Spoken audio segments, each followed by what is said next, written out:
గురువు గారి యొక్క ఆజ్ఞ మేరకు మీరు అమెరికాని వదిలి భారతదేశానికి వచ్చారు, శృంగేరిలో అడుగు మోపారు. తొలిసారి తొలి రోజు మీ అనుభవం ఏంటి? అంటే గురువుగారు నాకు చెప్పారు వచ్చేసి ఇక్కడికి వచ్చేయి అని చెప్పన్నారు. అదంతా ఇప్పుడు ఆ సెమిస్టర్ మొత్తం నా మనోభావాన్ని మీరు ఊహించవచ్చు. అంటే అంటే గురువుగారి దగ్గర మనం ఉండబోతున్నాము, శృంగేరిలో మనం ఉండబోతున్నాము, అక్కడ చదువుకుంటాము అనే ఒక సంభ్రమంతోనే ఆ సెమిస్టర్ మొత్తం గడిచింది. కాబట్టి అంతా వదిలేశాను, ఒక్క పెట్టుకొని వచ్చాను ఇండియాకి. అప్పుడు నేను వెంటనే శృంగేరికి వచ్చి, నేరుగా వచ్చింది శృంగేరికి వచ్చి గదికి వెళ్ళి అంతా స్నానం చేసి వచ్చి ఆ దర్శనం హాల్ ఏదైతే ఉంటుందో అక్కడ నేను ఒక పక్కకు నిలబడి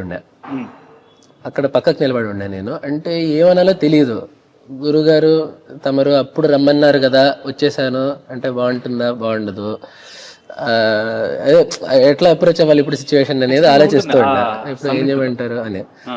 అంటే గురువు గారుతో ఏమో కొత్త ఏం కాదు అప్పుడు, అయితే అయినా కూడా ఒక భయం అవన్నీ ఉంటాయి కదా, ఇప్పటికీ ఉండాలి. కాబట్టి ఎలా చేతిలో పండ్లు పట్టుకొని ఉన్నాను. ఏమిటి అని చెప్పంటే పక్క నుంచి గురువు గారే నన్ను చూశారు. నన్ను చూసి ఎటురారా అని చెప్పి పిలిచారు. వెళ్తే ఏమో ఎప్పుడు వచ్చావు అని చెప్పి అన్నారు. ఈరోజు వచ్చాను గురువు గారు అని అంటే, వచ్చేసావా అని చెప్పి అన్నారు. అమ్మయ్య వచ్చేసాను గురువు గారు అని చెప్పన్నారు. అమ్మయ్య అనుకున్నా. మీరు చెప్పాలనుకున్నది అంటే ఎంత అందంగా అడిగారు అని చెప్పి అనిపించింది అప్పుడు. వచ్చేసావా అని అడిగారు. వచ్చేసాను గురువు గారు అని చెప్పన్నా.